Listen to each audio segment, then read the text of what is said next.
Howdy, folks. Thanks, y'all, for stopping by Hearth-side. I'm Hondo, and this is my good friend Hank, who is joining us for the reading tonight. Hope y'all are doing well. Hope y'all had a good week. It's been pretty eventful here. I felled my tree for decorating, and we got it mostly decorated. It's 13 feet tall, and the ceiling is the topper this year. Hank's visiting up from Elephant Mountain. That's correct. Yep. So I'm working down at Elephant Mountain with Texas Parks and Wildlife management area. Elephant Mountain's probably got 27 miles south of Alpine, so it's really nice being up here in the fun Davis Mountains. And tomorrow we're going to go do some living history at a local historic, which is getting ready for all the kids for Christmas break. It's their last day before the break, and so we're going to hang out and do some living history. But for tonight, he just thought he'd stop by Hearth-side and maybe have a little scotch and hang out while I read Christmas Carol. Last week, we were talking about some of the traditions that started just because of this book in particular. And I was asking y'all what you thought about A Christmas Carol and some of the things, the foods they were eating and all that. And I posed the question to wonder whether y'all did anything that started in this book. For myself, I raise geese, and we have a goose dinner with fig pudding and the whole cannonball pudding, covered in brandy and lit on fire. What about you? Do you do anything that you think started here? Yeah, I mean, kind of having a West Texas family, we've always done tamales. That's always been a huge part of our family Christmas feast. I know it's Texas, very much so. Yeah, not definitely not the traditional English or Scottish. Well, incidentally, this is the first year I'm not doing the full Dickens. This year we're doing full Texas because I've got the steer head, and we're going to do. That's right. We're going to do barbacoa de cabeza with lengua and a few other trimmings to make tacos. But normally I'd be butchering geese sometime in the next few days and getting ready for the festivities. Actually, turkey's a huge part of our Christmas. Okay, so it's a huge part of our Christmas. Yeah. So that fits. Okay, thank you. Do you drink a lot? Oh shit, you know me, like a fish. Well, good, because they drink a lot in Christmas. So anyway, I hope y'all are doing well. I hope your week was a good one. I hope your festivities are fun and not overly stressful. I'm curious to know. Hopefully you'll post and share and let me know what. Is that what I think that is? Yes. So tonight we're celebrating with some Lagavulin. That's my absolute favorite. I know that's one of your favorites too, for sure. So I'm curious to know. Hopefully y'all have something good to warm your spirits. And howdy, Josh. I hope things are well. Hope you've got something good to drink. Thank you kindly. Absolutely. Appreciate it. Cheers. Beer and red wine is good. At the same time, are you double fisting it or just one and then the other?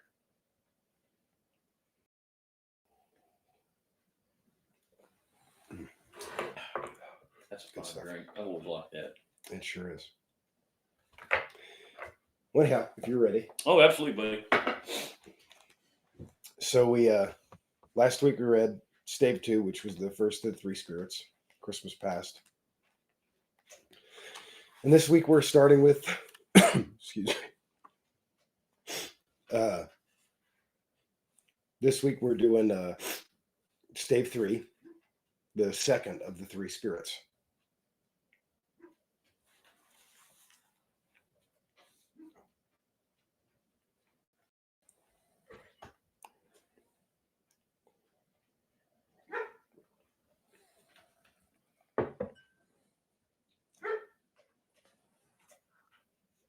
She's going to start right now.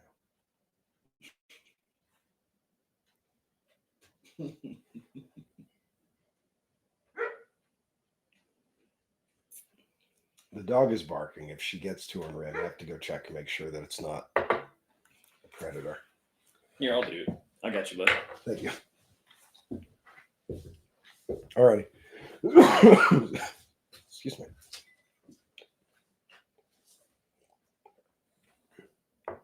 While he goes and checks and makes sure, with the poultry, there's a tendency for there to be bobcats or mountain lions.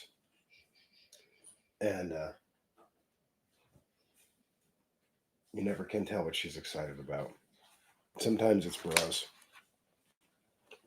So, Lucy, while not a good poultry dog, she's good at letting us know when there's any kind of critter outside, especially if it's a wild burrow, which we've got fences, but they've been known to break fences. Anyhow, she's doing all right. When Hank gets back, I reckon we'll get this tale started. She seems all right. Oh yeah, no lions, no bobcats, no black bears. We're fine. We're good. Alrighty. With that, this here is Stave 3, the second of the three spirits. Awaking in the middle of a prodigiously tough snore and sitting up in bed to get his thoughts together, Scrooge had no occasion to be told that the bell was once again upon the stroke of 1. He felt that he was restored to consciousness in the right nick of time, for the especial purpose of holding conference with the second messenger dispatched to him through Jacob Marley's intervention. But finding that he turned uncomfortably cold when he began to wonder which of his curtains this new spectre would draw back, he put them every one aside with his own hands, and lying down again, established a sharp lookout all round the bed. For he wished to challenge the spirit on the moment of its appearance, and did not wish to be taken by surprise and made nervous. Gentlemen of the free and easy sort, who plume themselves on being acquainted with a move or two, and being usually equal to the time of day, express the wide range of their capacity for adventure by observing that they are good for anything from pitch and toss to manslaughter. Between which opposite extremes, no doubt, there lies a tolerably wide and comprehensive range of subjects. Without venturing for Scrooge quite as heartily as this, I don't mind telling you to believe that he was ready for a good broad field of strange appearances, and that nothing between a baby and a rhinoceros would have astonished him very much. Now, being prepared for almost anything, he was not by any means prepared for nothing, and consequently, when the bell struck 1, and no shape appeared, he was taken with a violent fit of trembling. 5 minutes, 10 minutes, a quarter of an hour went by, yet nothing came. All this time he lay upon his bed, the very core and center of a blaze of ruddy light, which streamed upon it when the clock proclaimed the hour, and which, being only light, was more alarming than a dozen ghosts, as he was powerless to make out what it meant, or would be at, and was sometimes apprehensive that he might at that very moment be an interesting case of spontaneous combustion, without having the consolation of knowing it. At last, however, he began to think, as you or I would have thought at first, for it is always the person not in the predicament who knows what ought to have been done in it, and would unquestionably have done it too. At last, I say, he began to think that the source and secret of this ghostly light might be in the adjoining room, from whence, on further tracing it, it seemed to shine. This idea taking full possession of his mind, he got up softly and shuffled in his slippers to the door. The moment Scrooge's hand was on the lock, a strange voice called him by his name and bade him enter. He obeyed. It was his own room. There was no doubt about that. But it had undergone a surprising transformation. The walls and ceiling were so hung with living green that it looked a perfect grove, from every part of which bright gleaming berries glistened. The crisp leaves of holly, mistletoe, and ivy reflected back the light, as if so many little mirrors had been scattered there, and such a mighty blaze went roaring up the chimney as that dull petrification of a hearth had never known in Scrooge's time, or Marley's, or for many and many a winter season gone. Heaped upon the floor to form a kind of throne, were turkeys, geese, game, poultry, brawn, great joints of meat, suckling pigs, long wreaths of sausages, mince pies, plum puddings, barrels of oysters, red hot chestnuts, cherry cheeked apples, juicy oranges, luscious pears, immense twelfth cakes, and seething bowls of punch that made the chamber dim with their delicious steam. In easy state upon this couch there sat a jolly giant, glorious to see, who bore a glowing torch in the shape not unlike Plenty's horn, and held it up, high up, to shed its light on Scrooge as he came peeping round the door. "Come in!" exclaimed the ghost. "Come in and know me better, man." Scrooge entered timidly and hung his head before this spirit. He was not the dog Scrooge he had been, and though his eyes were clean and kind, he did not like to meet them. "I am the ghost of Christmas present," said the spirit. "Look upon me." Scrooge reverently did so. It was clothed in one simple green robe or mantle bordered with white fur. This garment hung so loosely on the figure that its capricious breast was bare, as if disdaining to be warded or concealed by any artifice. Its feet, observable beneath the ample folds of the garment, were also bare, and on its head it wore no other covering than a holly wreath set here and there with shining icicles. Its brown curls were long and free as its genial face. Its sparkling eyes, its open hand, its cheery voice, its unconstrained demeanor, and its joyful air. Girded round its middle was an antique scabbard, but no sword was in it, and the ancient sheath was eaten up with rust. "You have never seen the like of me before," exclaimed the spirit. "Never," said Scrooge made answer to it. "Have never walked forth with the younger members of my family, meaning, for I am very young, my elder brothers born these later years?" pursued the phantom. "I don't think I have," said Scrooge. "I am afraid I have not. Have you many brothers, spirit?" "More than 1,800," said the ghost. "A tremendous family to provide for," muttered Scrooge. The ghost of Christmas present rose. "Spirit," said Scrooge submissively, "conduct me where you will. I went forth last night on compulsion, and learnt a lesson which is working now. Tonight, if you have aught to teach me, let me profit by it. Touch my robe." Scrooge did as he was told, and held it fast. Holly, mistletoe, red berries, ivy, turkeys, geese, game, poultry, brawn, meat, pigs, sausages, oysters, pies, pudding, fruit, punch, all vanished instantly. So did the room, the fire, the ruddy glow, the hour of night, and they stood in the streets on Christmas morning, where, for the weather was severe, the people made a rough but brisk and not unpleasant kind of music in scraping the snow from the pavement in front of their dwellings and houses, whence it made mad delight to the boys to see it come plumping down into the road below and splitting into artificial little snowstorms.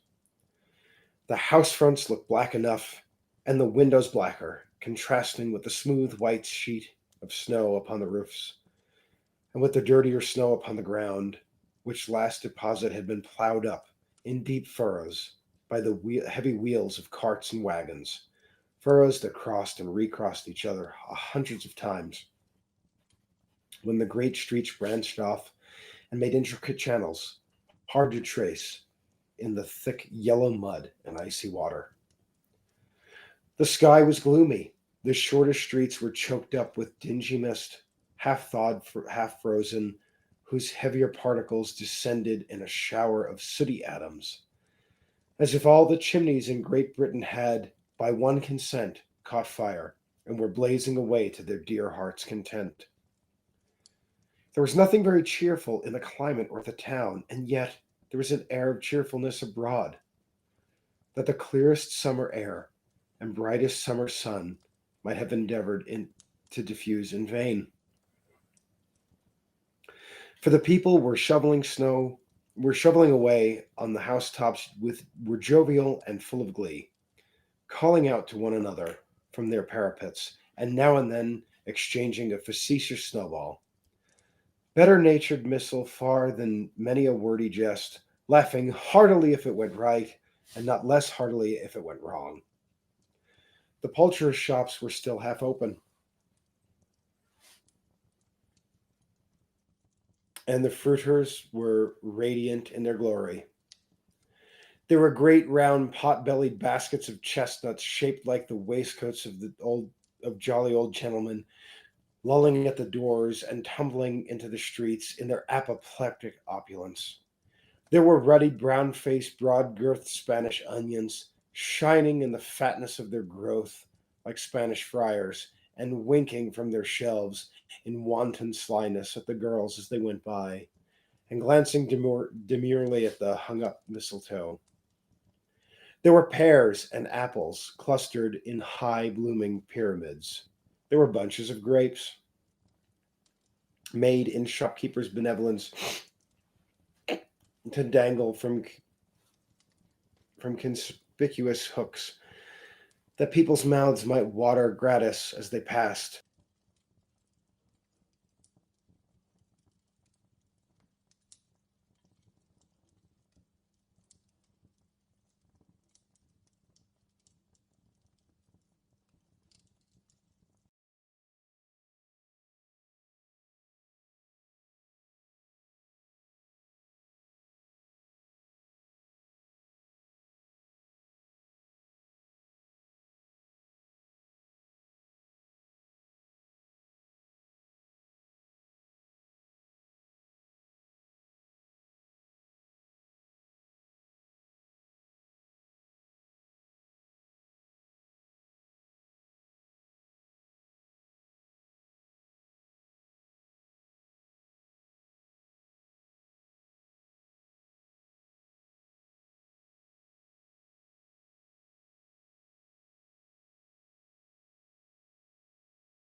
Sorry,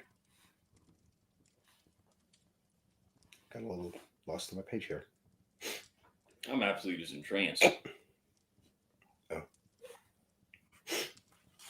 Sorry, folks, we apparently lost audio. I'm going to go back about half a page and pick up. I'm glad you're enjoying it. Oh, very much so. Let's go back to the. There were Norfolk Biffins, squab and swarthy, setting off the yellow of the oranges and lemons, and in the great compactness of their juicy persons, urging and beseeching to be carried home in paper bags and eaten after dinner. The very gold and silver fish set forth among these choice fruits in a bowl, though members of a dull and stagnant-blooded race appeared to know that there was something going on, and to a fish went gasping round and round their little world in slow and passionless excitement. The grocers, oh, the grocers, nearly closed, with perhaps two shutters down or one, but through those caps such glimpses.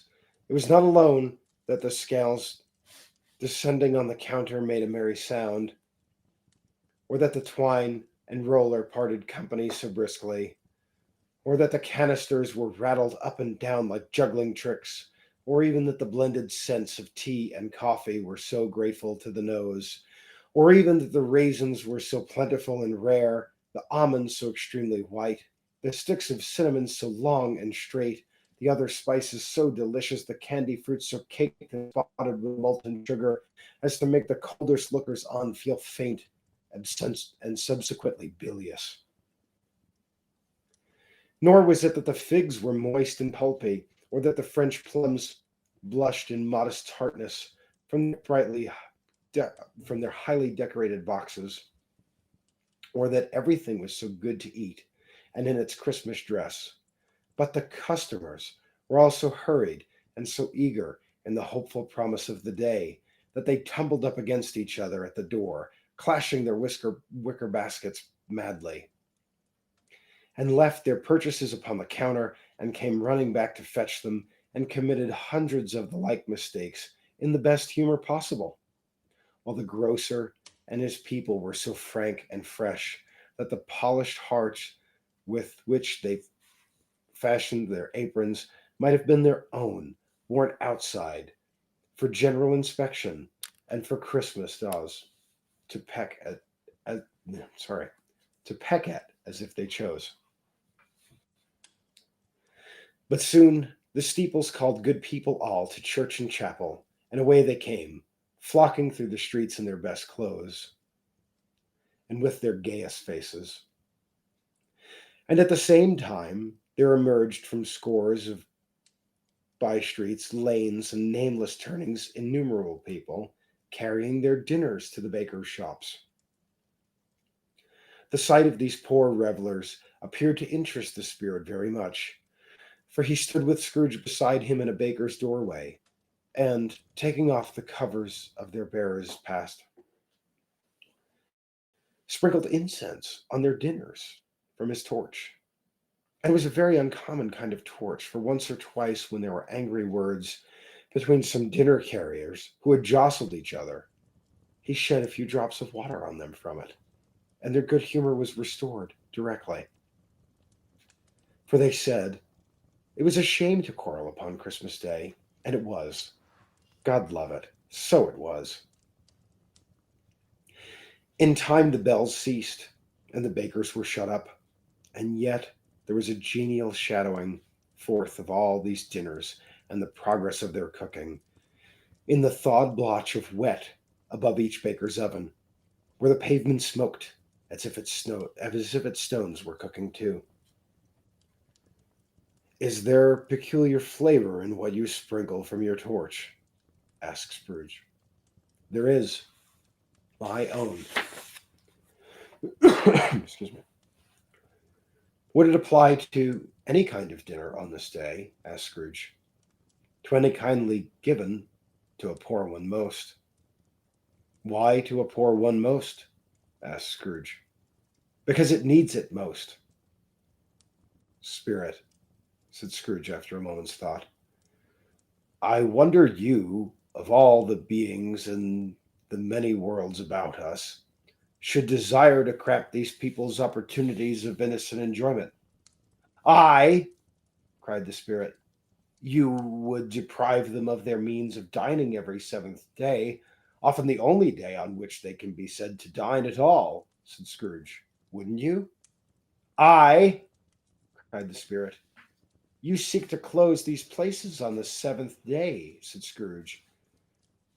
"And it comes to the same thing." "I seek!" exclaimed the spirit. "Forgive me if I am wrong. It has been done in your name, or at least in that of your family," said Scrooge. "There are some upon this earth of yours," returned the spirit, "who claim to know us, and who do their deeds of passion, pride, ill will, hatred, envy, bigotry, and selfishness in our name, who are as strange to us and all our kith and kin as if they had never lived. Remember that, and charge their doings on themselves, not us." Scrooge promised that he would, and they went on, invisible as they had been before, into the suburbs of the town. It was a remarkable quality of the ghost, which Scrooge observed at the baker's, that notwithstanding his gigantic size, he could accommodate himself to any place with ease, and that he stood beneath a low roof quite as gracefully as like a supernatural creature as it was possible he could have done in any lofty hall. And perhaps it was the pleasure the good spirit had in showing off this power of his, or it was his own kind, generous, hearty nature, and his sympathy with all poor men that led him straight to Scrooge's clerks. For there he went, and took Scrooge with him, holding his robe. And on the threshold of the door the spirit smiled, and stopped to bless Bob Cratchit's dwelling with the sprinklings of his torch. Think of that. Bob had but 15 bob a week himself. He pocketed on Saturdays but 15 copies of his Christian name, and yet the ghost of Christmas present had blessed his 4-bedroom house. Then up rose Mrs. Cratchit, Cratchit's wife, dressed out but poorly in a twice-turned gown, but brave in ribbons, which are cheap and make a goodly show for sixpence. And she laid the cloth, assisted by Belinda Cratchit, second of his daughters, also brave in ribbons, while Master Peter Cratchit plunged a fork into the saucepan of potatoes, and getting the corners of his monstrous shirt collar, Bob's private property conferred upon his son and heir in honor of the day, into his mouth, rejoiced to find himself so gallantly attired, and yearned to show his linen in the fashionable parks. And now 2 smaller Cratchits, boy and girl, came tearing in, screaming that outside the baker's they'd smelt the goose and known it for their own, and basking in luxurious thoughts of sage and onion, these young Cratchits danced about the table and exalted Master Peter Cratchit in the skies, while he, not proud, although his collars nearly choked him, blew the fire and slow potatoes bubbling up, knocked loudly at the saucepan lid, out and peeled.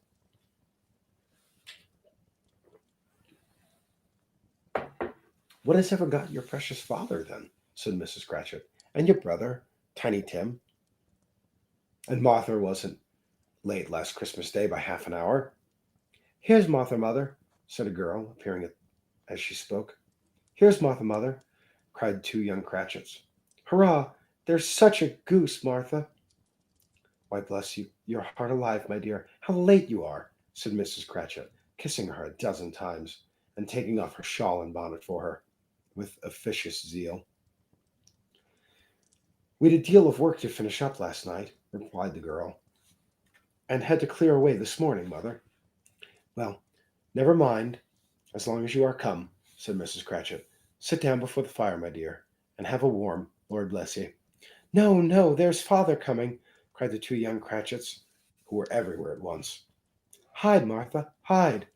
So Martha hid herself, and in came little Bob, the father, and at least 3 feet of comforter, exclusively of the fringe, hanging down before him, and his threadbare clothes darned up and brushed to look seasonable, and Tiny Tim upon his shoulder. Alas for Tiny Tim! He bore a little crutch, and had his limbs supported by an iron frame. "Why, where's our Martha?" cried Bob Cratchit, looking round. "Not coming," said Mrs. Cratchit. "Not coming," said Bob, with a sudden declension in his high spirits, for he had been Tim's blood horse all the way from church, and had come home rampant. "Not coming upon Christmas Day?" Martha didn't like to see him disappointed, if it were only in joke, so she came out prematurely from behind the closet door and ran into his arms, while the 2 young Cratchits hustled Tiny Tim and bore him off to the wash-house, that he might hear the pudding singing in the copper. It's worth noting, when they talk about the copper in the wash-house, the copper is this really large pot, and it's housed in a sort of brick frame that you build a fire under. And most commonly, it's used to do laundry in. The laundry detergent was made from lye. And so we'll get to that later, but just suffice to say that they're boiling this pudding wrapped in a cloth in this copper that they normally do their laundry in. I'm sure you can imagine how delicious that must smell and Sounds like a taste. pretty good soup to me, honestly. Right? I don't know. So that'll be relevant here in a short while when we get to eating. "And how did little Tim behave?" asked Mrs. Cratchit. when she rallied Bob on his credulity, and Bob had hugged his daughter to his heart's content. As good as gold, said Bob, and better. Somehow he gets thoughtful sitting by himself in church and thinks the strangest things you ever heard. He told me coming home that he hoped that people saw him in the church because he was a cripple, and it might be pleasant to them to remember upon Christmas Day who made lame beggars walk and blind men see. Bob's voice was tremulous when he told him this, and trembled more when he said that Tiny Tim was growing strong and hardy. His active little crutch was heard upon the floor, and back came Tiny Tim before another word was spoken, escorted by his brother and sister to a stool beside the fire, and Bob, turning up his cuffs as if, poor fellow, they were capable of being made any more shabby, compounded some hot mixture in a jug with gin and lemons, and stirred it round and put it on the hob to simmer. Master Peter gave two ubiquitous young Cratchits. Sorry, Master Peter and the two ubiquitous young Cratchits went to fetch the goose, which with they soon returned in high procession. Such a bustle ensued that you might have thought the goose the rarest of all birds, a feathered phenomenon, to which a black swan was a matter of course.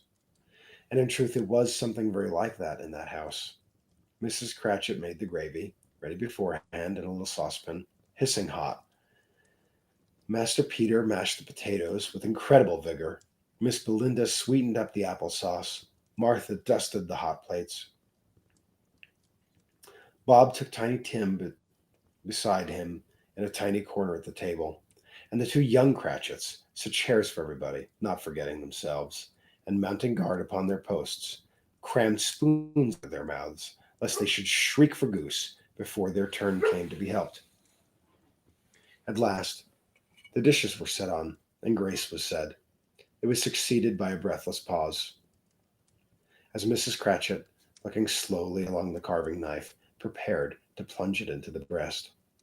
But when she did, and when the long expected gush of stuffing issued forth, one murmur of delight rose all around the board, and even Tiny Tim, excited by the two young Cratchits, beat upon the table with the handle of his knife and feebly cried, "Hurrah!"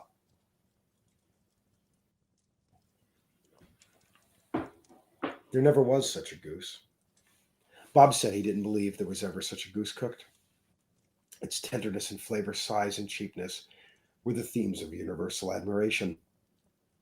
Eked out by the applesauce and mashed potatoes, it was a sufficient dinner for the whole family. Indeed, Mrs. Cratchit said with great delight, surveying one small atom of bone upon the dish, they hadn't ate it all yet. Yet as everyone had had enough, and the youngest Cratchits in particular were steeped in sage and onions to the eyebrows. But now, the plates being changed by Miss Belinda, Mrs. Cratchit left the room alone, too nervous to bear witness, to take the pudding up and bring it in. Suppose it should not be done enough. Suppose it should break upon turning out. Suppose someone should have got over the wall of the backyard and stolen it while they were merry with the goose, a suspicion at which the two young Cratchits became livid. Excuse me.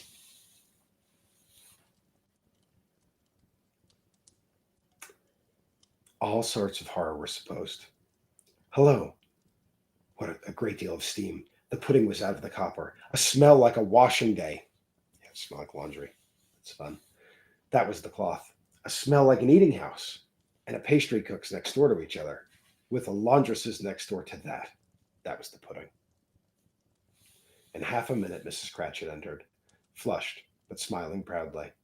But the pudding, like a speckled cannonball, so hard and firm, blazing in a quarter of ignited brandy, and bedight with Christmas holly stuck to the top. Oh, what a wonderful pudding, Bob Cratchit said, and calmly, too, that he regarded it as the greatest success achieved by Mrs. Cratchit since their marriage. Mrs. Cratchit said now the weight was off her mind.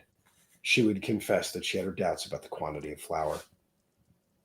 Everybody had something to say about it, but nobody said or thought it was a small pudding for a large family.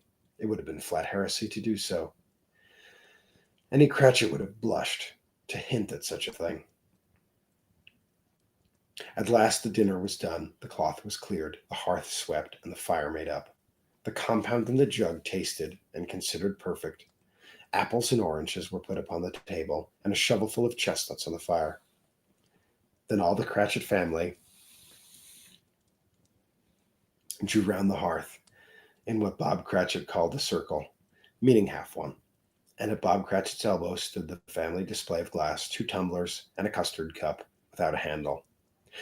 These held the hot stuff from the jug, however, as well the golden goblets would have done.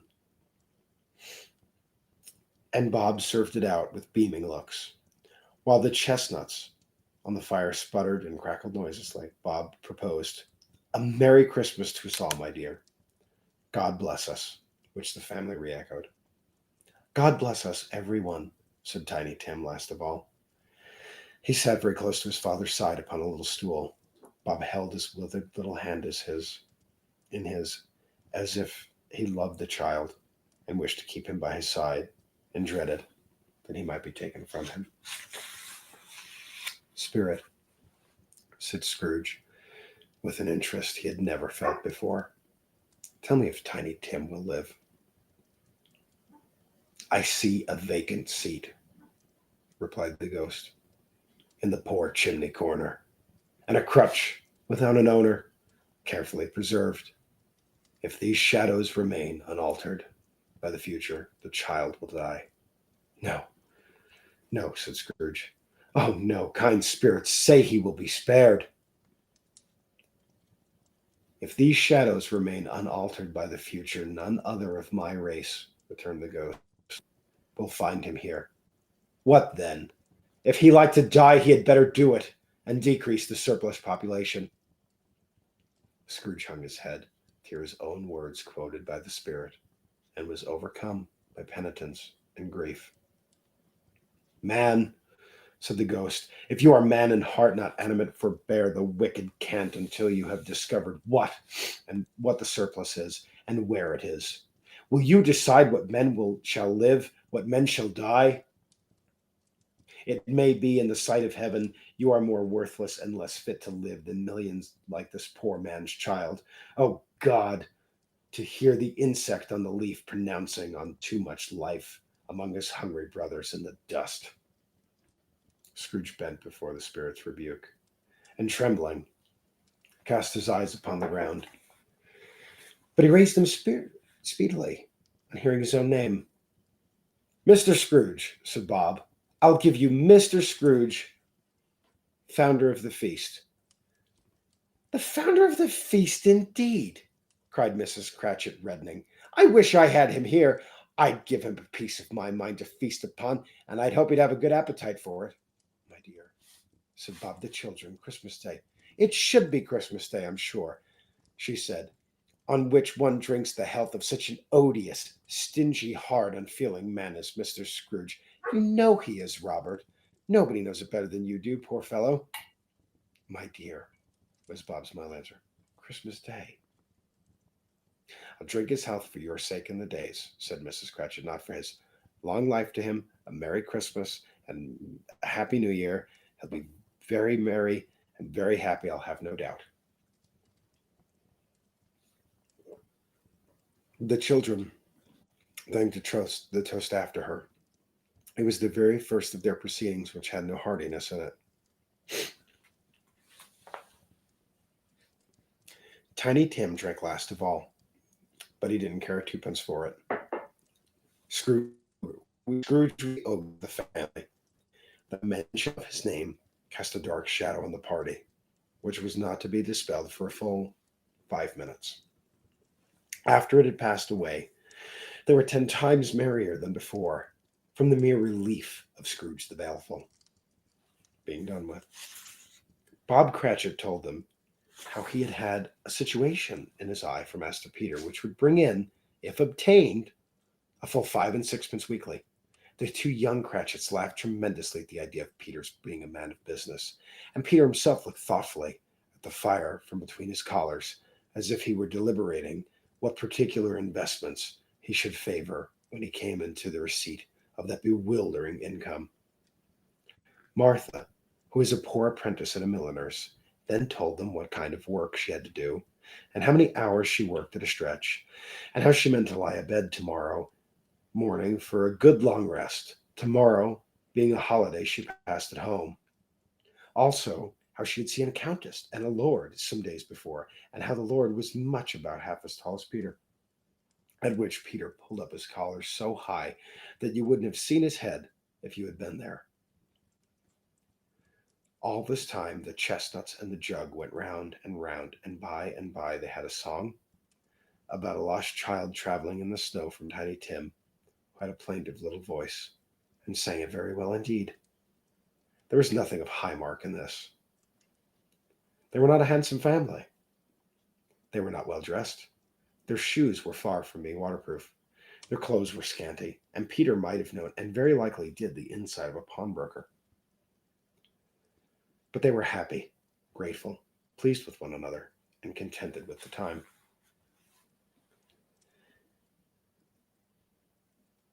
And when they had faded and looked happier yet at the bright sprinklers of the bright sprinklings of the Spirit's torch at parting, Scrooge had his eye upon them, and especially Tiny Tim, until the last. I'm seeing that y'all are wanting to know what a Muleskinner is. Is that really the question you've been asking in there? Really, Seriously? one of the questions they're asking. A Muleskinner is a historic term generally for a drover, somebody that was driving a wagon, usually a freighter of some kind, Also or a packer. in the army, a packer. But army packer. Most particularly, mules took such a lashing, not only with the whip, but with the tongue, that they were called Muleskinners, because it was said that the language required was so foul, that is to say, the language required to get a mule to move and do its job every day, the language was so foul that it skinned the hide off the mule. So that became the word for the man that handled mules. And it's a long-running joke that Hank is a mule skinner. Yeah. When in point of fact, Hank has a strong dislike for mules. So I do, and I've been a packer, as you know, for the National Park Service, and I truly grew a very large distaste for mules. I'm a huge horseman, big horseman, love horses, love everything about them, and love everything about doing with them. But mules are the bane of my existence. They sure are. And I never miss an opportunity to introduce him as Hank the Mule Skinner. It's true, you do. That's absolutely true. What you don't know is you have a little box that showed up when you sat down that said Hank the Mule Skinner. The hell you So said. that's how you were introduced. I'll be darned. Yeah. Well, I mean, you can just call him Muleskinner. I mean, I definitely also have the tongue for as well. As you Well, know. he lives up to it in that regard. That's for certain. Mules are not. And anyway, I hope that clarifies things. Yeah, we can definitely get more into that for sure. We will. There are some books following A Christmas Carol that we'll probably stream. Oh boy. I'm looking into some historical books, like maybe 9 Years Among the Indians. Oh, that's a great one, yeah. But also some what do you call them? Like dime novels from the 1890s or Under so. the Texas Sun and things like that. That sort of thing. Yeah, stuff that was period. And maybe I need to look into Hardtack and Coffee, but certainly the Borks on the Border with Crook. Yeah. And Campaign Against the Apaches. Yeah, that's a good one. That sort of thing. So there's going to be much more talk about packers and mule skinners and horses. And that'll be fun. And Cal Hagen by Lee Lamore, that has a lot to do with cavalry mule skinners. Right. Mule drivers. Yeah. So it'll be a fun time. We're starting with A Christmas Carol for this month, and then I'm still trying to figure out for next month, but it's looking like it'll be fitting to read Frankenstein. Oh, that'll be. So we'll start the new year off with regular streams of Frankenstein. But I'm not 100% certain. Just know that we'll keep the Thursdays going into the new year, and as I figure out what it's going to be. Well, people have all these questions about me being a mule skinner. Does anyone have any questions about your mustache being real? No, I haven't been asked yet. Because it's not. It is. Jerk. Sorry, I give you Lagavulin, you pick on my mustache, really? It's probably the bottle I bought you. I don't remember. I have two in there, so I don't remember. Do you? Yeah. As it were. At any rate,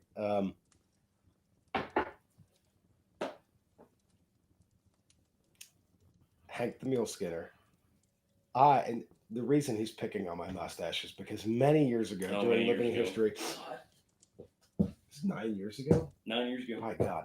Okay, 9 years Shit. ago, my first summer doing interp, we had a school group. And when I do interp, we're in full 1880s cab gear, we're horseback. We're teaching about what life on patrol was like, showing all the gear, the weapons, the food, the life ways. And so we're given this whole presentation. I don't know if these were fourth or fifth grade or something. Maybe they were middle school. You're probably middle school, honestly. And they come all the way across Texas from Houston. Yeah. And all of a sudden at the program, one of the kids raises his hand up. He's all excited. He looks and he points at me and he says, "You have a bank robber's mustache." And if I never let Hank forget that he's a Muleskinner, he has never let me forget that I have a bank robber's mustache. That's the truth. I think I told that kid, if you give me a nickel, let you pet it or something like that. You did. At the end of our program, we often explain to everybody, if y'all come forward, you can pet the horses. And for this particular group, Hank, good fellow that he is, Oh, yeah, you bet. looked up and said, "And if y'all are good, you can come forward and pet Trooper Clark's mustache." There was much giggling. It was a riot. It's still a riot. And at any rate, the mustache is real. And if you're wondering, I cuss at it in the morning, and that's what gets it to curl. Should anybody else be wondering, the fire behind us is real. It's real. Yeah. I feel like I'm in hell. Hank's stories up for grabs. They're often pretty tall, those tales you tell. Yeah, but they're good ones, though. I will warn folks, when this was a surprising visit, by the way. But when we have Hank planned, I will warn everybody to wear boots to muddle through the bullshit. Yes. Yes, that's my job. I'll say what's swearing around here. I appreciate that. No, of course. It's the army in me. Meow. Anyhow, we've derailed a little bit, but it makes it more fun. Let's get back after it. So we've left the Cratchits' home, and by this time it was getting dark and snowing pretty heavily. And as Scrooge and the spirit went along the streets, the brightness of the roaring fires in kitchens, parlors, and all sorts of rooms was wonderful. Here the flickering of the blaze showed preparations for a cozy dinner. And with hot plates baking through and through before the fire, and deep red curtains ready to be drawn to shut out the cold and darkness. There, all the children of the house were running out into the snow to meet their married sisters, brothers, cousins, uncles, aunts, and to be the first to greet them.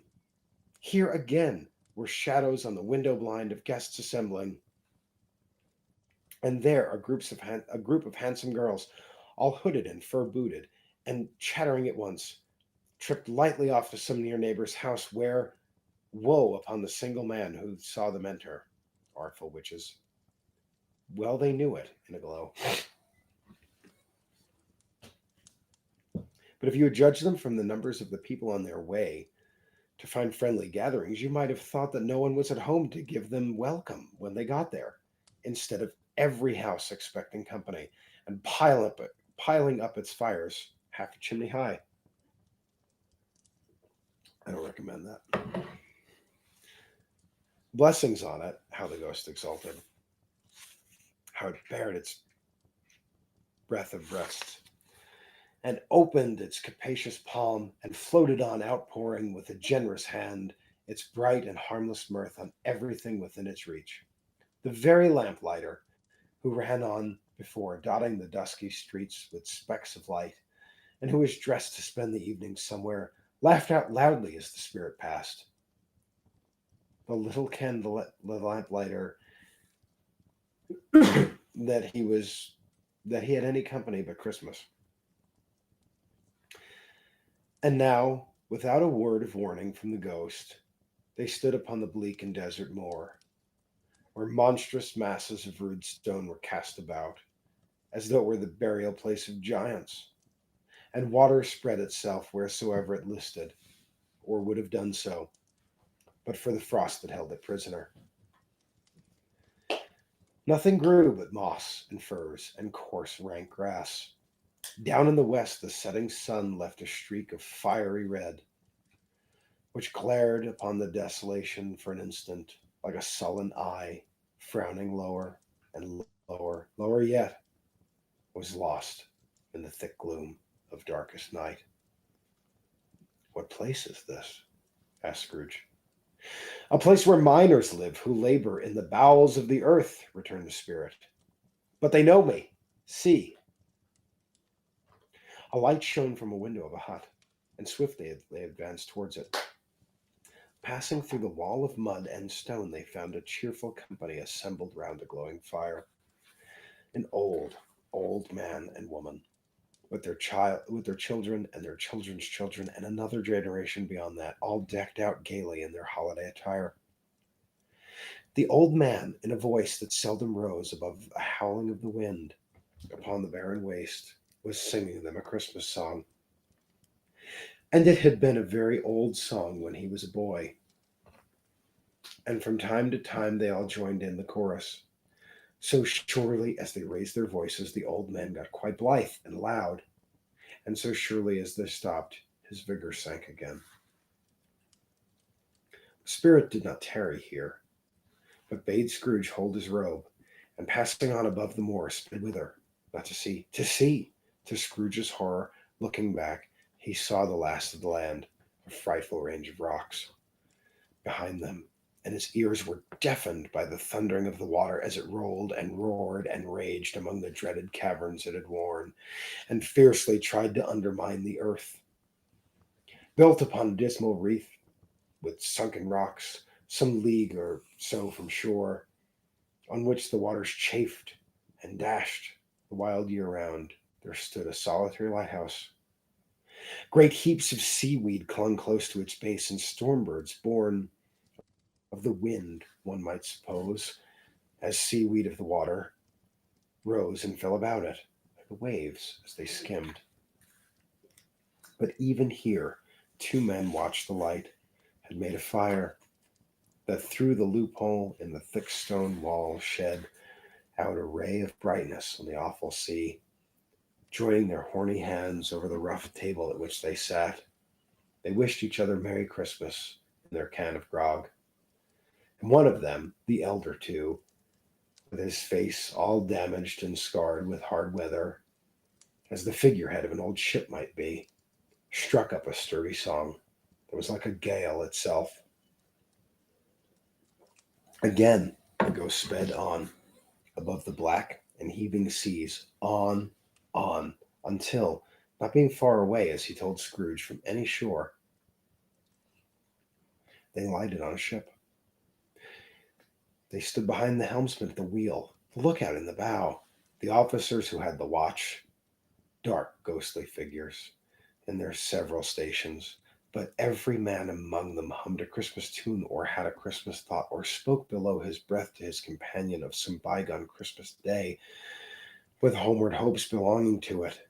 And the men on board, walking or sleeping, good or bad, had had a kinder word for one another on that day than any other day in the year, and had shared to some extent in their festivities, and remembered those he cared for at a distance, and had known that they delighted to remember him.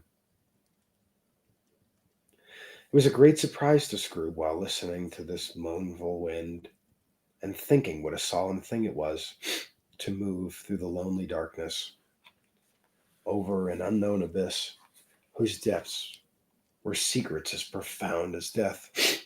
It was a great surprise to Scrooge, while thus engaged, to hear a hearty laugh. It was a much greater surprise to Scrooge to recognize it as his own nephew's, and to find himself in a bright, dry, gleaming room, with the spirit smiling by his side and looking at the same nephew and approving affably. "Ha ha!" Sorry. That one got you there.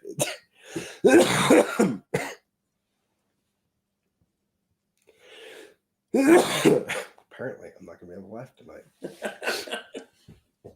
Laughed Scrooge's nephew. "If you should happen, by any unlikely chance, to know a man more blessed in laugh than Scrooge's nephew, all I can say is I should like to know him too. Introduce him to me, and I'll cultivate his acquaintance. It is a fair, even-handed, noble adjustment of things, that while there is infection in disease and sorrow There is nothing in the world so irresistibly contagious as laughter and good humor. While Scrooge's nephew laughed in this way, holding his sides, rolling his head, and twisting his face into the most extravagant contortions, Scrooge's niece by marriage laughed as heartily as he, and their assembled friends, not being a bit behindhand, roared out lustily. "He said Christmas was a humbug, as I live!" cried Scrooge's nephew. "He believed it, too!" "More shame for him, Fred," said Scrooge's niece indignantly. "Bless those women. They never do anything by halves. They're always in earnest." She was very pretty, exceedingly pretty, with a dimpled, surprised-looking, capital face, and a ripe little mouth that seemed made to be kissed, as no doubt it was. All kinds of good little dots about her chin that melted into one another as she laughed, and the sunniest pair of eyes as you ever saw in any little creature's head. Altogether, she was what you would have called provoking, but satisfactory too. Oh, perfectly satisfactory. "He's a comical old fellow," said Scrooge's nephew. "That's the truth, and not so pleasant as he might be. However, his offences carry their own punishment, and I have nothing to say against him." "I'm sure he's very rich, Fred," hinted Scrooge's niece. "At least you always tell me so." "What of that, my dear?" said Scrooge's nephew. "His wealth is of no use to him. He doesn't do any good with it. He doesn't make himself comfortable with it. He doesn't have the satisfaction of thinking," here the nephew laughs again, "that he's ever going to do us with it." "I have no patience with him," observed Scrooge's niece. Scrooge's niece's sisters and all the other ladies expressed the same opinion. "Oh, I have," said Scrooge's nephew. "I am sorry for him, and I couldn't be angry if I tried. Who suffers from his ill whims? Him, always. Here he takes it into his head to dislike us, and he won't come to dine with us. What's the consequence? He don't lose much of a dinner." "Indeed, I think he loses a very good dinner," interrupted Scrooge's niece. Everybody else had said the same, and they must be allowed to have been competent judges, because they had just had dinner, and with dessert upon the table, were clustered round the fire by lamplight. "Well, I'm very glad to hear it," said Scrooge's nephew, "because I haven't any great faith in these young housekeepers. What do you say, Topper?" Topper had clearly got his eye upon one of Scrooge's niece's sisters, for he answered that a bachelor was a wretched outcast, who had no right to express an opinion on the subject. Whereat Scrooge's niece's sister, the plump one with the lace tucker, not the one with the roses, blushed. "Do go on, Fred," said Scrooge's niece, clapping her hands. "He never finishes what he begins to say. He's such a ridiculous fellow."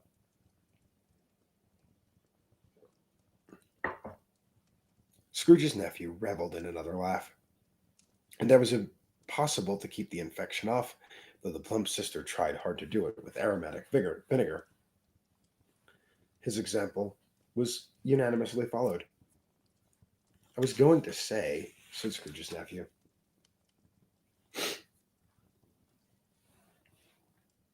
"the consequences of his taking a dislike to us, and not making merry with us, is, as I think, that he loses some pleasant moments, which could do him no harm. I'm sure he loses pleasanter companions than he can find in his own thoughts, either in his mouldy old office or in his dusty chambers. I mean to give him the same chance every year, whether he likes it or not, for I pity him.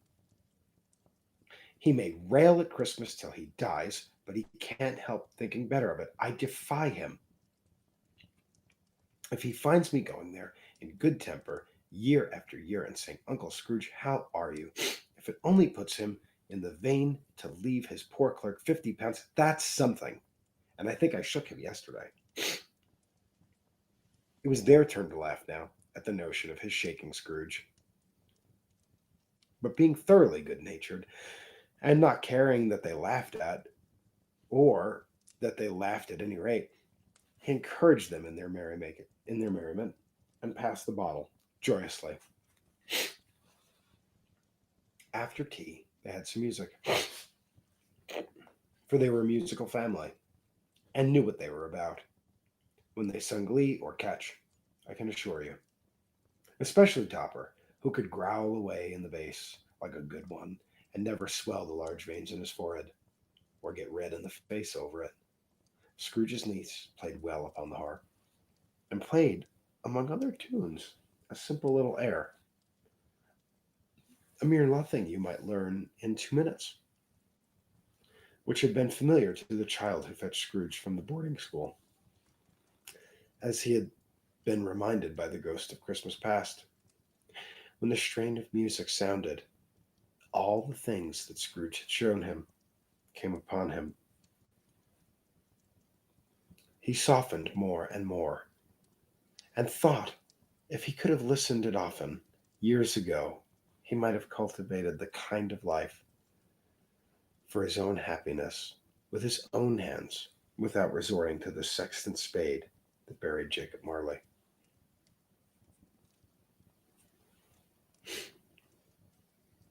But they didn't devote the whole evening to music. After a while, they played at forfeits. For it is good to be children sometimes, and never better than at Christmas, when its mighty founder was a child himself. Stop. There was first a game of blind man's bluff. Of course there was. And I no more believe that Topper was really a blind man than I believe he had eyes in his boots. My opinion is that it was a done thing between him and Scrooge's nephew, and that the ghost of Christmas past knew it. Christmas present knew it. The way he went after the plump sister and the lace tucker was an outrage on the credulity of human nature, knocking down the fire irons, tumbling over chairs, bumping up against the piano, smothering himself among the curtains. Wherever she went, there went he. He always knew where the plump sister was. He wouldn't catch anybody else.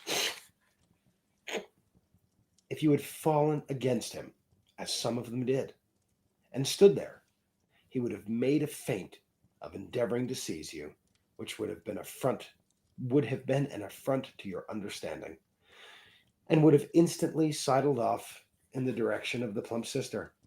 She often cried out that it wasn't fair, and really it was not. But when at last he caught her, when, in spite of all her silken rustlings and her rapid fluttings past him, he had got her into a corner whence there was no escape, then his conduct was most execrable. For his pretending not to know her, his pretending that it was necessary to touch her headdress, and further to assure himself of her identity by pressing a certain ring upon her finger, and then upon the chain about her neck, was vile, monstrous. No doubt she told him her opinions of it, when, another blind man being in office, they were so very confidential together behind the curtains.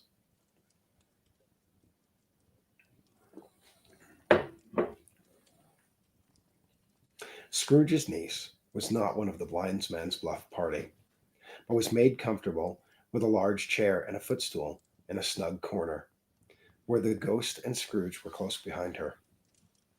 Before she joined in forfeits, and loved her love to admiration with all the letters of the alphabet. Likewise was a game of how, when, and where. She was very great, and to the secret joy of Scrooge's nephew, beat her sisters hollow. Though they were sharp girls too, as Topper could have told you. There might have been 20 people there, young and old, but they all played, and so did Scrooge. For, wholly forgetting in the interest he had in what was going on, that his voice made no sound in their ears, he sometimes came out with his guests quite loud, and often guessed rightly too, for the sharpest needle, best Whitechapel, warranted not to cut in the eye.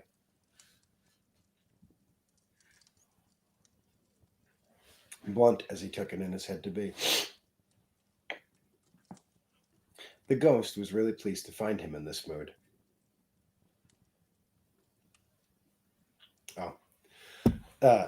This here is Archimedes. He's being rather insistent tonight. I suppose he's longing for attention. We've been out a lot lately. Yes. Yes, Archimedes, I know. Are you going to settle down? Can I read? Or are you going to keep knocking my book? The ghost was greatly pleased to find him in this mood, and looked upon him with such favor that he begged like a boy to be allowed to stay until the guests departed. But this, the spirit said, could not be done. "Here's a new game," said Scrooge. "1 half-hour, spirit. Only one." It was a game called Yes and No, where Scrooge's nephew had to think of something, and the rest must find out what. He only answering to their questions yes or no, as the case was. The brisk fire of questioning to which he was exposed elicited from him that he was thinking of an animal, a live animal, rather a disagreeable animal, a savage animal, an animal that growled and grunted sometimes, and talked sometimes, and lived in London, and walked about the streets, and wasn't made a show of, and wasn't led by anybody, and didn't live in a menagerie, and was never killed in market, and was not a horse, or an ass, or a cow, or a bull, or a tiger, or a dog, or a pig, or a cat, or a bear. At every fresh question that was put to him, this nephew burst into a fresh roar of laughter, and was so inexpressibly tickled that he was obliged to get up off the sofa and stamp. At last, the plump sister, falling into a similar state, cried out, "I have found it out. I know what it is, Fred. I know what it is." "What is it?" cried Fred. "It's your Uncle Scrooge." Which it certainly was. Admiration was the universal sentiment, though so objected that the reply to "Is it a bear?" ought to have been yes, inasmuch as an answer in the negative was sufficient to have diverted their thoughts from Mr. Scrooge, supposing they had never a tendency that way. "He has given us plenty of merriment, I am sure," said Fred, "and it would be ungrateful not to drink his health. For here is a glass of mulled wine ready at our hand at the moment, and I say Uncle Scrooge." "Well, Uncle Scrooge," they cried, "a Merry Christmas and a Happy New Year to the old man, whatever he is," said Scrooge's nephew. "He wouldn't take it from me, but may he have it nevertheless, Uncle Scrooge." Uncle Scrooge had imperceptibly become so gay and light of heart that he would have pledged the unconscious company in return, and thanked them in an inaudible speech, if the ghost had given him time.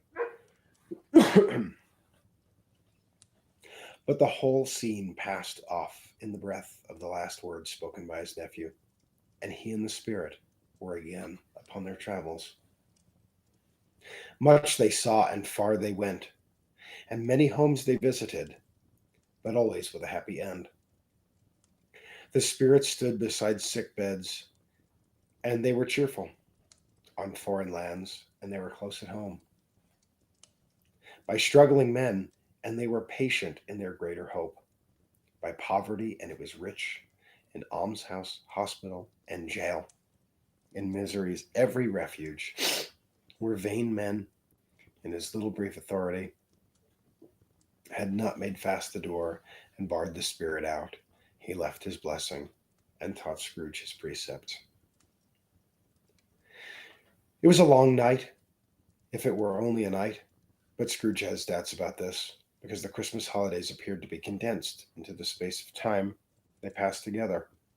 It was strange, too, that while Scrooge remained unaltered in his outward form, the ghost grew older, clearly older.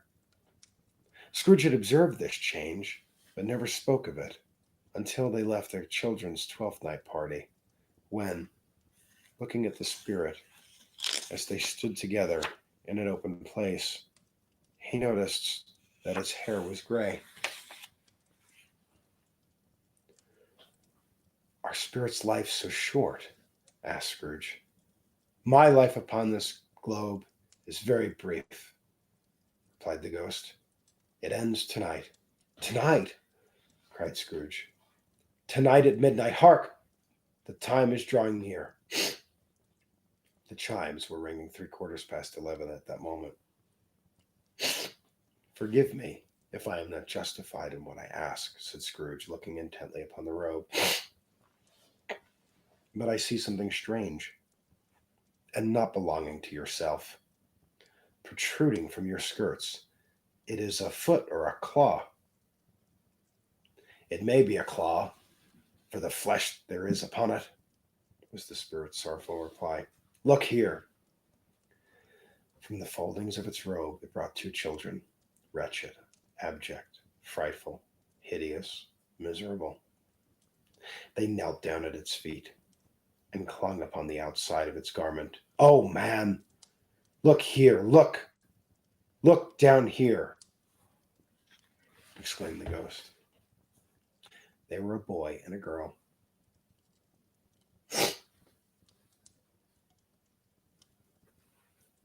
I'll be right back. I need to get a tissue. Excuse me, cat. Driving me crazy. I know it's getting super. Maybe it is the cat. I'm getting itchy.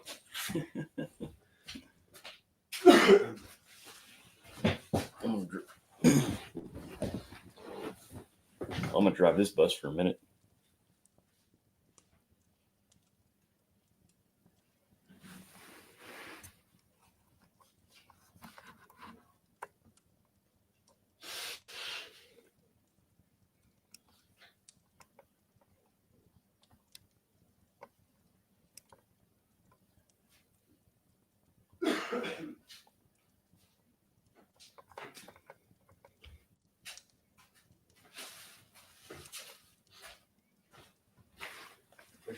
I was just looking.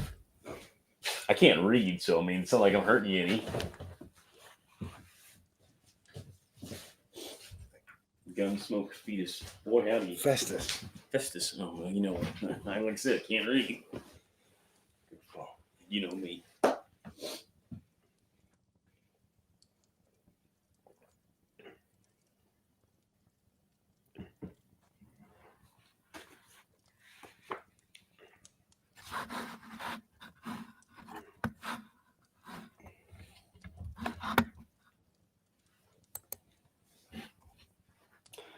So taking a beat since I got rid of the cat and took care of my nose, which was getting itchy.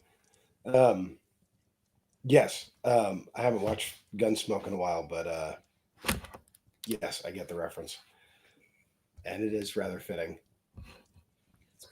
that they not you that they called Festus yeah, Muleskinner. Thought they were calling me Festus. I was like, no, just one of this fellow Josh was saying, like, after all the years watching Gunsmoke, he never knew why they called him the Muleskinner. Oh yeah, Now they yeah. get it. And yeah, it is interesting when you find out that sort of thing. I think, Josh, if you're interested, there's a Keen book, and maybe we'll do it in some stream. It's called Hardtack and Coffee. It's written by a Civil War veteran after the war, and he just breaks down every section of the army. You know, whether it was the artillery, which I believe he was artillery, right? He was an artilleryman. Yeah, he was actually a cannoneer. And so whether it was artillery or infantry or cavalry, Quartermaster Corps, Ordnance Corps. right. And so there's a whole section where he talks about Muleskinners, and that's actually where I learned why Muleskinners are called Muleskinners. And there's actually a couple good books on army packing that I've actually found over really? the years. Yeah, when You'll have to let me know. We'll see. Either share them or do a live stream. Yeah, absolutely. That'd be neat. But it is fun to find that, like, some of the stuff in TV is accurate. It's accurate, yeah. Not always. No, not at all. And I've been a part of quite a few TV shows, and it's kind of depressing. Then you watch it on TV, it's like, wow, this is awesome. And then you're behind it, and it's like, oh, wow, this is very mundane. It's like when I was doing Yellowstone 1883 for the Union Army part at the beginning of episode 2, and when I was a drunk cowboy in Fort Worth, where they filmed it in the old historical stockyard. Oh, I didn't know that. Yeah, oh yeah. So I was like drunk in the bar with Billy Bob Thornton, and then I was riding a horse, and I get knocked off a horse. And then in the upcoming Yellowstone show, 4 Sixes, they got me, Buster Fryerson, and a couple other guys in the background, kind of cowboying. And it's so crazy to me when I'm showing up to these things. It's just like hey, I can ride horses, and you need cowboys. Like here I am, send me. That it's so boring when you get there. You're sitting around.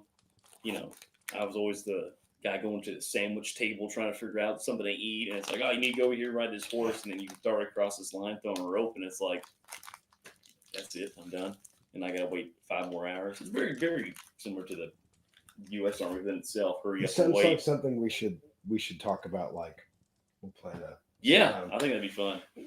stretch the bedrolls. Oh, sorry, I'm not eating anything. I'm just it's a cough drop. It's called the Fisherman's Friend.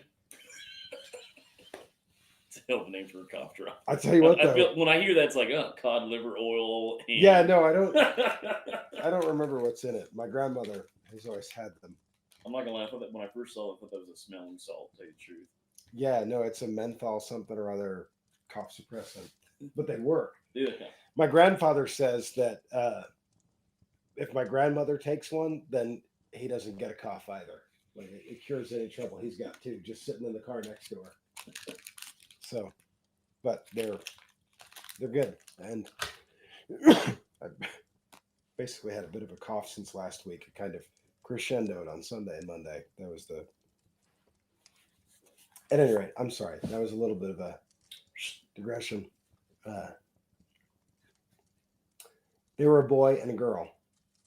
Yellow, meager, ragged, scowling, wolfish, but prostrate too in their humanity. Where graceful youth should have filled their features out and touched them with the freshest tints, a stale and shriveled hand like that of age had pinched and twisted them and pulled them into shreds. Where angels might have enthroned, devils lurked and glared out menacingly. No change, no degradation, no pervasion of humanity in any upgrade. Through all the mysteries of wonderful creation, his monsters half so horrible and dread.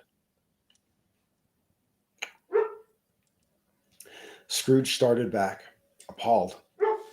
Having them shown to him in this way, he tried to say they were fine children, but the words choked themselves, rather than be party to a lie of such enormous magnitude.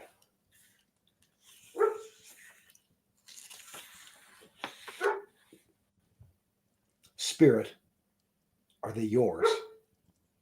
Scrooge could say no more. They are man's, said the spirit, looking down upon them. And they cling to me, appealing from their fathers. This boy is ignorance. This girl is want. Beware them both, and of their degree, but most of all beware the boy. For I see in his brow that written which is doom, unless the writing be erased. Deny it, cried the spirit, stretching out his hand towards the city. Slander those who tell it ye. Admit it for your factious purposes, and make it worse. And bide the end. Have they no refuge or resource? Cried Scrooge. Are there no prisons? Said the spirit, turning on him for the last time with his own words. Are there no workhouses? The bell struck 12. Scrooge looked about him for the ghost and saw it not. The last stroke ceased to vibrate.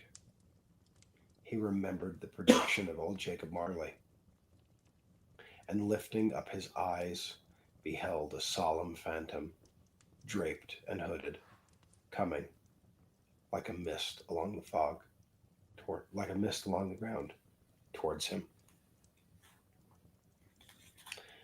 That's the end of Stave 3.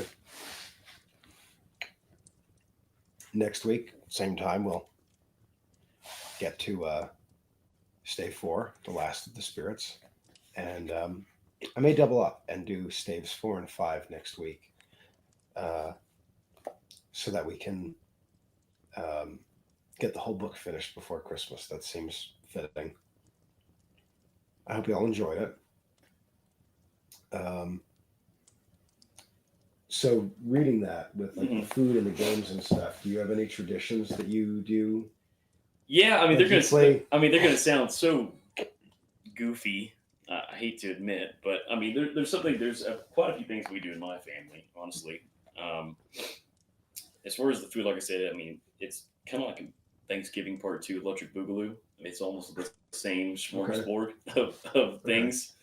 But with the tamales, and also a big thing we do is we play a lot of games, Okay. like a ton of games. Like party games. Yeah, like party games. Yeah, so like, and it's funny because how the games get kicked off my family is that when I was a kid, it was my cousins, and then it was been me a couple times that we have a Santa that goes outside. It used to be at my grandma's farm, and you go outside dressed as Santa and like tap on the windows and like get all the kids all riled up and everything, and you kind of walk around, and that's a big thing. But when that happens and Santa goes away, that's when like all the games come out. It's like, all right, we're gonna tire out everybody and have a good time, and Santa's coming tonight, and then to bed and all this other stuff. But we do play a lot. The biggest thing as far as like oral tradition stuff and reading stories is my grandma every single time would read "Twas the Night Before Christmas," which I think is a fantastic book, and it's something I still do with my family. And I mean, I love that tradition. But I mean, the games we play is like, and it's funny as kind of the kids and the younger cousins as we've grown up and have our own kids and kind of gone out. We added games. We add games that's going to sound terrible, but like King's Cup and Flip Cup, but with like a Christmas spin on it. And I mean, it's a rip of a time. And then we used to do a thing, and then I had a cousin get her doing, but we used to have something called the reindeer race. And it was when we used to get horses and then all just bolt out of one of the catch pen barns and see who could beat the other reindeer. So we had horses with like sticks pinned on their heads, like hair bands or whatever. I mean, just real. I mean, like I said, it's all goofy, Texas, Missouri, Louisiana, smorgasbord of traditions all kind of thrown in. But I mean, it's my favorite of a time. It really is. And my dad was definitely a big patriarch on messing around. Yeah, for sure. Do you have anything like that? I have an aunt that always did all these games. The weirdest one, but like everybody loved it. It sounds ridiculous, but it would take her forever. But she'd buy like 12 boxes of saran wrap, and she'd start making a ball. And as she made the layers, she'd start putting little gifts in there. Oh, and then she'd keep wrapping it, and yeah. put more gifts and wrap it. She ended up with this huge ball. And then we'd all sit in this big circle, and you'd pass this ball around, but it was timed. And you'd have to unwrap as fast as you can. Yeah. You're hoping to get to the good gift. Right. We did something kind of similar to that, actually. Pretty close to it. I don't know. We've had like trivia games also. Catchphrase is huge in my house. And our family thing. Catchphrase game, you ever played that? We had that little thing that you have to click the button, and it has like I know of it. Different categories, and you're trying to like mime it out, mimic it out. Yeah, we've had like trivia games and that sort of thing. And and it seems like other folks have do the Santa thing. Oh, heck yeah. Oh, nice. Heck yeah. Yeah. That was huge. Have somebody trading Santa. We actually hired a guy. His name is going to sound terrible, but his name was Bud Totes. Okay. Totes. And he one time came up and rode a horse, and he got shucked off the horse because it was snowing outside, and that horse felt awkward in the snow. It shucked him straight off. I was like 13, 14. I thought that was just the funniest damn thing. It's funny. He was dressed as Santa. He sure as hell was, yeah. That's funny. Yep, and his horse had it wasn't a light bulb. And I don't know if it was paint, but his horse had some kind of fluorescent thing on its nose. So it was like red, so like Rudolph. Maybe that's what bothered the horse, that paint or whatever. And I don't know. Just paint on a horse is never a good idea. No, gosh, no. It's one of those goofy things that people do. It's like all the people in Terlingua that paint their horses like skeletons. I mean, that's cool, but at the same time, it's like, oh man, I wouldn't do that. Yeah, anything to avoid irritating them. Yeah. Well, I love the reading of Christmas Carol. Thank you. Yeah, it's been great. I was actually in that play as a freshman in high school. I can't remember the guy's name, but it's Scrooge's former partner. That's Marley has all the chains and the money boxes. Yeah. And I had that, and I dragged that stuff on. And the first time I ever performed. Do you have pictures? My mom for sure does. Because we did it 4 times over a couple of days. Okay. And the first time I was and this was like the first time I did this. And the only reason why I joined drama was because all the super hot kids in my high school were in that. So I did baseball, 4-H rodeo, and young Marines. So I was like, there's not a lot of gals in these programs. I'll join drama. And I was so nervous, this being my first one. I tripped over all these chains and shit. And I know for a fact there's a video of me somewhere. dragging all this stuff out, St. Scrooge, and then me totally just taking a nosedive. I need that video. We got to post I it. bet my mom's got it for sure. Yeah. My mom keeps it. Your mom would She's give that such to a me. pack rat. That's funny as I'll get out. Yeah. I can't believe I've known you this long. I've never heard this. Yeah, it's true. And then I was in The Butler and the Fisherman in the Sea. Oh, okay. Yeah, I was the butler in that. Yeah. I did some school plays over the years, but I God, they're quickly fun. got into like the stagehand. Yeah, for sure. Yeah. Yep. But what you were saying about horses sort of reminds me. I reckon y'all don't know. I said earlier that I've known Hank for about 9 years, and we were talking about the living history. That's actually how we met. Ooh, yeah. I was at Fort Davis, and Hank asked me, why I wasn't volunteering, and so he got me saddled and riding and rigged out, and that whole summer, I was still in college then, so I spent that whole summer teaching history from horseback, and I try to get out there as often as I can. Yeah. It's the best classroom I've got. It is for sure. And I mean, there's no better classroom, in my opinion, from on the back of a horse. Yeah. Especially whether you're doing a cavalry role or some kind of interpretive role. I mean, that is something that automatically engages the public of. Well, even Boom. when it's just cooking or something like that. Or that, that too, which that's something you've absolutely it's not led the charge on. It's not on the list tomorrow, but it's generally something I like to do. Right. And something you're very good at and you're very knowledgeable at, just like all the cavalry and horsemanship stuff. And that's still the funnest. As a ranger, that was the funnest summer of my life. Oh, that was a great summer. I mean, my God. That was outstanding. Yeah. But no, it is fun. And it is fun that tomorrow we get to do the Christmas thing. Mm-hmm. I was actually talking to Chelsea about trying to bring a Christmas carol to the fort. Mm-hmm. I think it would be fun. Yeah, it'd be darn cool. It's era appropriate. It is for sure, yeah. And they would have done that too. I mean, sure, they would have absolutely done that. There would have been a dance. No, absolutely. Lots of punch. Yeah. One of the few times they would have had alcohol. For sure, yeah, on post. And it's something that in my readings, that officers and senior NCOs would have given their enlisted guys, like, hey, we're all away from family. Right. We're going to do this. It's very similar to like forward operating areas today, like in Afghanistan or somewhere in Europe, where our troops are deployed. Officers, senior NCOs, and the MWR, morale, recreation, welfare, whatever, or one of those things, does things like that for troops. They do plays and they show, movies, and they do all this fun stuff to keep these guys and gals entertained. Of, hey, we understand you're afar. Let's bring a little piece of home to you. And these guys would have absolutely done that 100%. And the officers' wives would have been involved in things, and the kids would have been involved. It would have been a very, very fun activity, from what I've seen. And it's fun. And it's fun to think about that. Like with the fort was activated just about 12 years after the carol was written. Mm-hmm. So, or 11 years. 11 years. Yeah.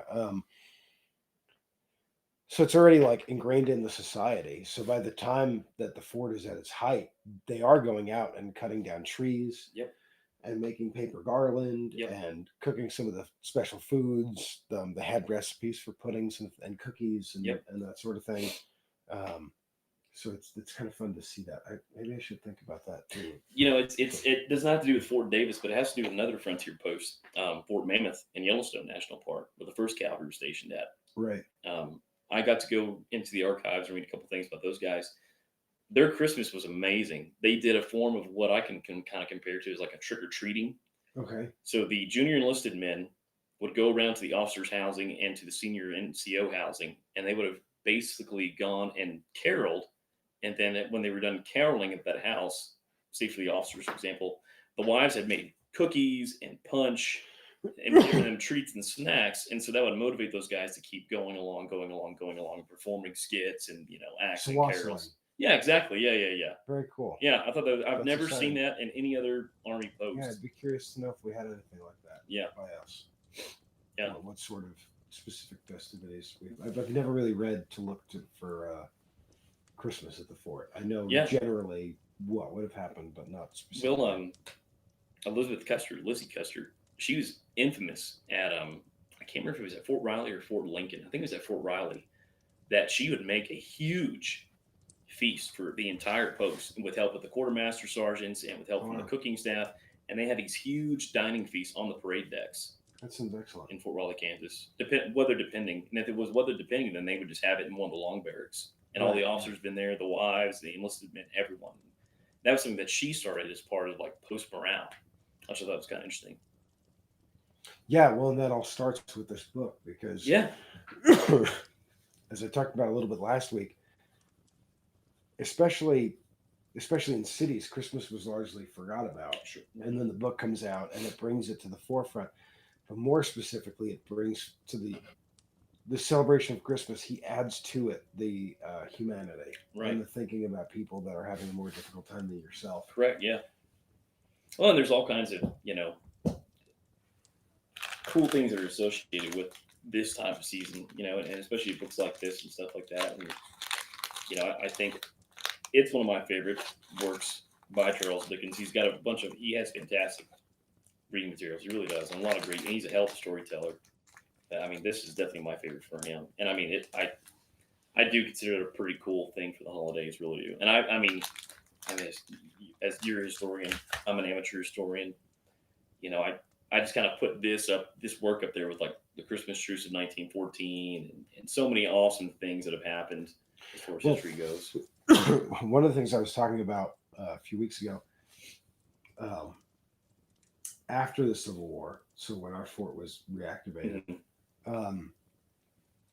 the Dickens did a tour of the states. Yeah. Where he was performing this. I believe he was in Boston. There was a guy by the name of Fairbanks who owned a factory of some sort, and he came home from the play. I think he was there the performance. He was there with his son, and he decided right then and there to give his workers Christmas Day off, and bought every employee a turkey. And there was a transition. What am I saying? A tradition that he kept up for years after. Oh, that's awesome. I love that. And so there was an immediate change that happened that would trickle. It's kind of remarkable to think some guy writes a book in London and it trickles all the way out to Fort Davis, Texas, yeah, or maybe Fort Union, New Mexico, or some Presidio in California, and now even more than that how much it's affected us today. Yeah, for sure, it does. Well.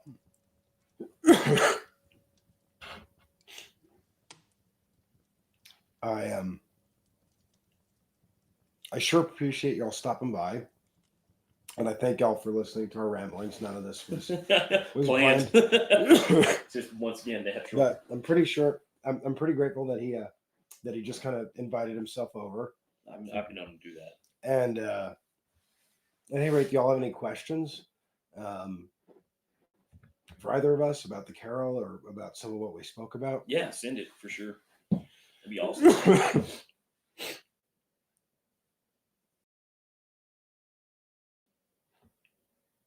And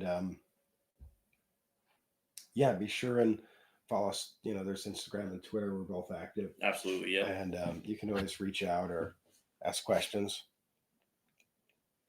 And you can certainly tweet your questions, that sort of thing. Be sure and let us know. And similarly, like if there's anything you're interested in us talking at more length about, I can certainly actually invite him over next time. That'd be my pleasure, honestly. And I think it'll be a fun time. So I sure appreciate y'all stopping by. As I figure it'll probably be 8:30 next Thursday. That will start with Stave 4 and probably just read straight through to the end of Stave 5 to complete the story. I sure appreciate y'all coming. And thanks an awful lot for watching. Thanks for stopping by. Ranch Art, be happy. Thanks, buddy. Appreciate you letting me come out here. I thank you.